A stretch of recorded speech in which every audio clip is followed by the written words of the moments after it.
Ferrari is Formula One's most successful team, and by some margin. It has more wins, more drivers' titles, and more constructors' crowns than any other squad. Of course, that makes picking a top 10 Ferrari F1 drivers particularly difficult, but we've given it a go. Gentlemen, a short view back to the past.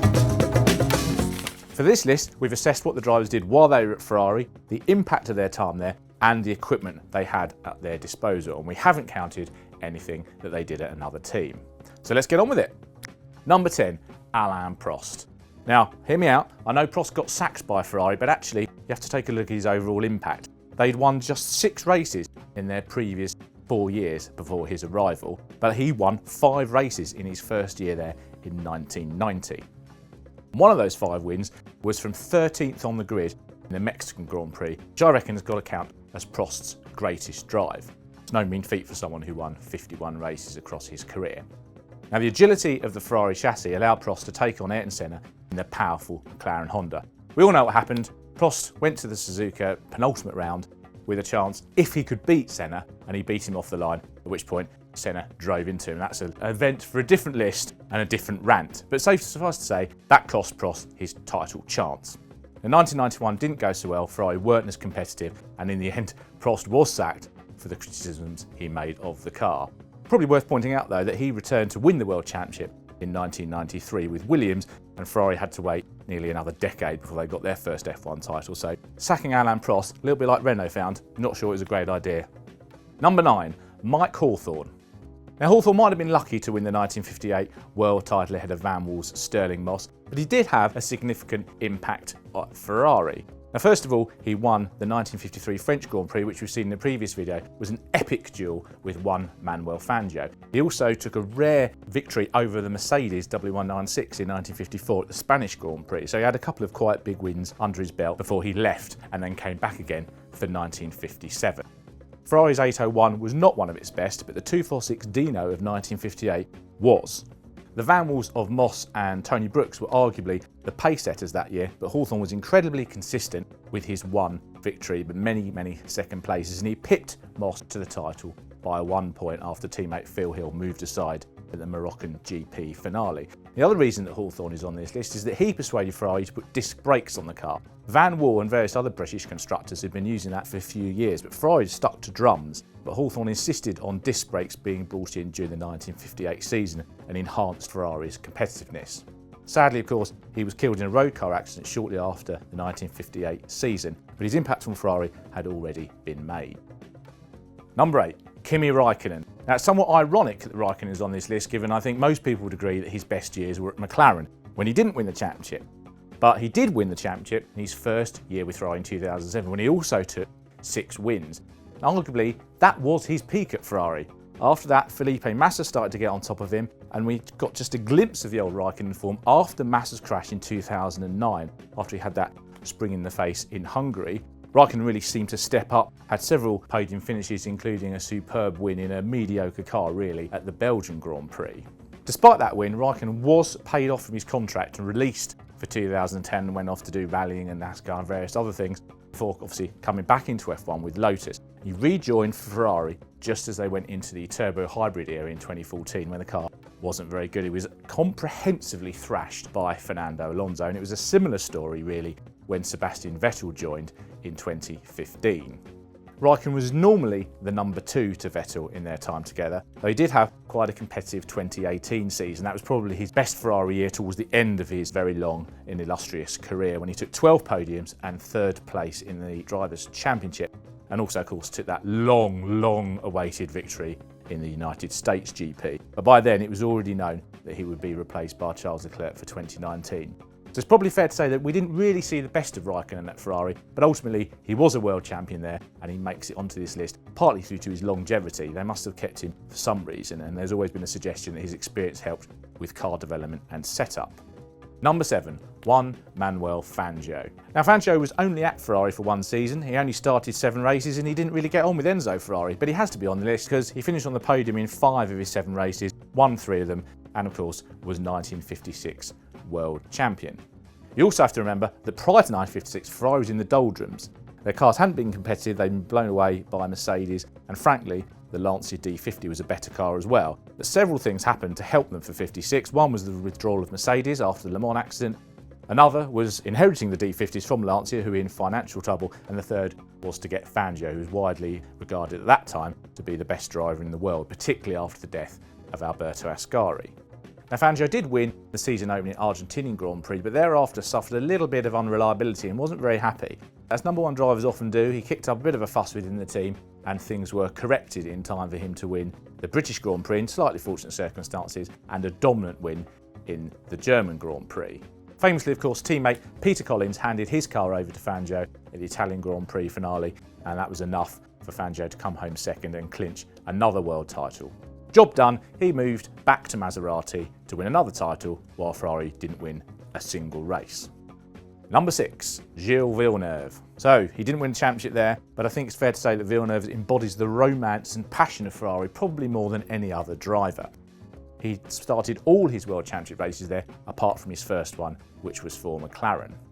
Now, Villeneuve got himself a reputation as something of a wild man, particularly in his early days, involved in various clashes and moments and incidents, but actually he was becoming a refined driver by the time he was killed in practice for the 1982 Belgian Grand Prix. And in between those, he had actually performed some miracles in Ferrari machinery. He'd had some fantastic wins in 1979 and only just narrowly missed out on the world title, having supported Jody Scheckter, who narrowly missed out on this list.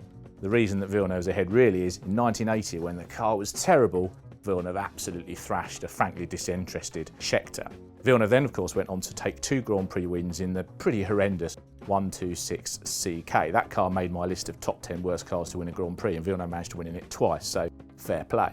Of course, 1982 didn't start as he'd hoped, but would he have won the World Championship alongside Didier Pironi in the much, much better C2 version of that car? We'll never know. But we do know that Villeneuve holds a special place in Ferrari fans' hearts, and rightly so. Number 5, Fernando Alonso. So it was nip and tuck as to who would be the top Ferrari driver who didn't win a World Championship there. But for me, Alonso's just a bit more of a complete driver than Gilles Villeneuve, even though perhaps he's arguably a little bit less fever.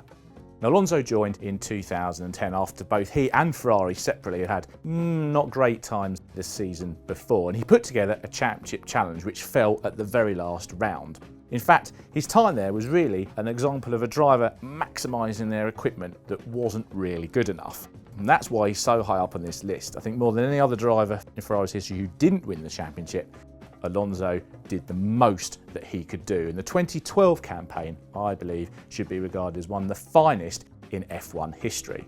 5 more points in 2010 and 4 more points in 2012, and we'd be talking about Alonso as a double Ferrari world champion. And I think it's unfortunate, perhaps, that he wasn't around for the 2017 and 2018 seasons when Ferrari produced a proper car. Now that brings me to another name. I know from when I wrote the article of this top 10, my biggest criticism that I received was that Sebastian Vettel isn't in it. So spoiler alert, he's not in the top 4.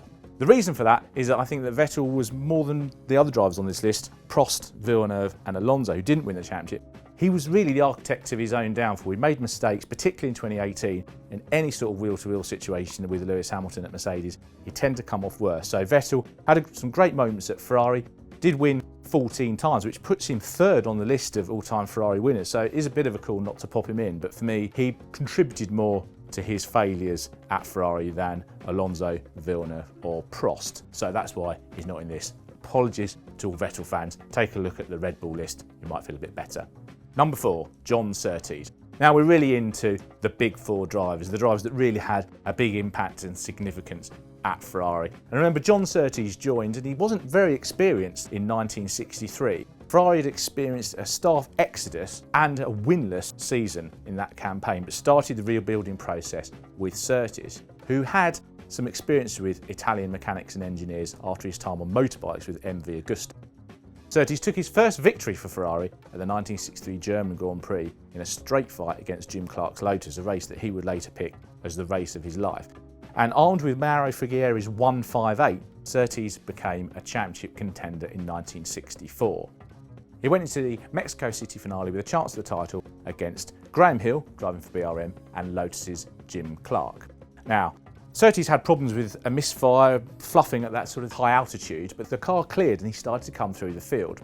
When Clark's Lotus retired, that put Surtees up into third place. It was right at the end of the race. Lorenzo Bandini, who'd also somewhat controversially removed Hill from proceedings earlier on, moved aside and let Surtees into second for him to clinch the World Championship. So it's quite a big turnaround for Ferrari in 2 years. Now, 1965 was kind of hampered by unreliability and Clark's Lotus was dominant, but in 1966 Ferrari probably should have won the Drivers' Championship again with Surtees, as they were better prepared than most for the new 3-litre regulations. Unfortunately, Surtees and team manager Eugenio Dragoni did not get along, and after a falling out at Le Mans, which Surtees always felt took up too much of Ferrari's time in the first half of the year anyway, Surtees stormed out via a trip to Maranello to speak to Enzo. Now, Surtees went on to finish second in the championship behind Jack Brabham, having driven the Cooper Maserati, which was not the greatest car of the season, and Ferrari missed out on both titles, so they didn't really do either party any good. But Surtees' time at Ferrari has to be remembered as one of success. Perhaps not as much as it should have been, but successful nevertheless. Number 3, Alberto Ascari. Now, Ascari is sometimes forgotten because he was actually only around for the early part of the 1950s before being killed, but really he was considered on a par with Fangio. Each knew that the other was their main rival. And Ascari was key to the early days at Ferrari. He'd actually driven the Tipo 815, not even allowed to call it a Ferrari at that point in the 1940 Mille Miglia, and then he was part of Ferrari's F1 team in 1949 and started winning races. Alfa Romeo returned in 1950 with the dominant 158-159, but it was clear that Ferrari was a coming force and Ascari was leading it. Really, he should have been the 1951 world champion, but Ferrari made a farcical decision about tyres. It's amazing how these parallels keep coming back in history, and completely ruined the season finale, allowing Fangio to win with Alfa Romeo. When the World Championship was switched to Formula 2 regulations, however, the Ferrari 500 was the car to have, and Ascari utterly dominated. In fact, if you exclude the Indianapolis 500, which was included as part of the World Championship then, he won 9 consecutive World Championship races across 52 and 53, which is a record that stood, and it still stands, but it's been matched only once, and that was by Sebastian Vettel in 2013, a truly remarkable run, which actually was more than a year because there were fewer races in those days.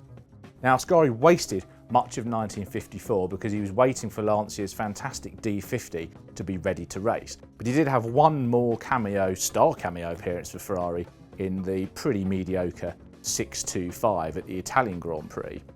Now, that season was pretty much dominated by Fangio and the Mercedes W196, but Ascari led Fangio and up-and-coming talent Stirling Moss in the Privateer 250F, and might have won had the car not broken. So it really showed what Ferrari was missing.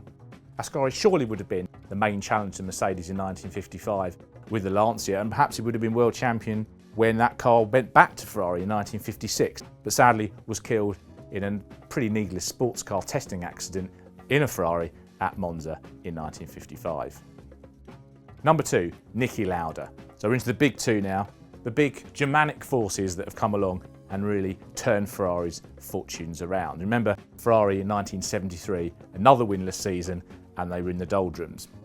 Now, Lauda at that point was sort of an up-and-coming driver, but he very quickly formed a strong relationship with Fiorghieri and Luca de Montezemolo. He was very brutally honest about the Ferrari, which is frankly what they needed at the time. He was the quickest driver of 1974, but the unreliability and the luck wasn't there. But in 1975, with the 312T, Lauda was the dominant force and strolled to the world title. The following year probably would and should have been the same had it not been for his German Grand Prix crash, a horrifying crash that he managed to come back from in a ludicrously short time of 6 weeks. He missed out on the title by 1 point even then, having effectively missed 3 races. But he bounced back to win the 1977 title. Now, his relationship with Ferrari was fraught. It had never the same again after the Nürburgring accident, partly because they'd very quickly tried to find a replacement for him, not believing that he'd come back. And the one they settled on was Carlos Reutemann, who was not a friend of Lauda's, let's put it that way. So Lauda actually left Ferrari at the end of 1977, in fact before the last couple of rounds were completed, once he'd won the championship, to go off to Brabham. So a rocky relationship perhaps, but he did win 2 drivers' titles there and had lifted Ferrari back to the front of Formula 1. He also took 15 World Championship Grand Prix wins, which is more than any other driver in a Ferrari, until we get to the number 1 driver on our list. Number 1, Ivan Capelli. No, I'm joking, it's not really. It's Michael Schumacher, obviously. 5 world titles, 72 wins with Ferrari, which is more than anyone's career apart from Lewis Hamilton now. So it had to be Schumacher at number one. The combination of him, Ross Brawn, Rory Byrne, Jean Todt really created one of the most dominant teams in F1 history. Now again, like some of the other drivers on this list, Schumacher joined when Ferrari wasn't really particularly strong. He was a double world champion at Benetton, and he really risked a lot to go to Ferrari for 1996. And their first car, the F310, was pretty hopeless really. And the F310B was not much better, and actually I think some of Schumacher's wins in those 2 years were arguably the best of his career, and some of the greatest wet weather drives then as well. We'd perhaps skate over Jerez at the end of 1997, which wasn't one of his finest moments, but basically Schumacher and Ferrari were a coming force throughout the mid and late 1990s. Now, they took the Constructors' Championship in 1999, but Schumacher couldn't fight for the driver's title because he'd broken his leg at Silverstone. But 2000 finally cracked it. 21 years after Jody Scheckter had taken Ferrari's previous driver's title, Schumacher beat Mika Hakkinen and McLaren to the crown.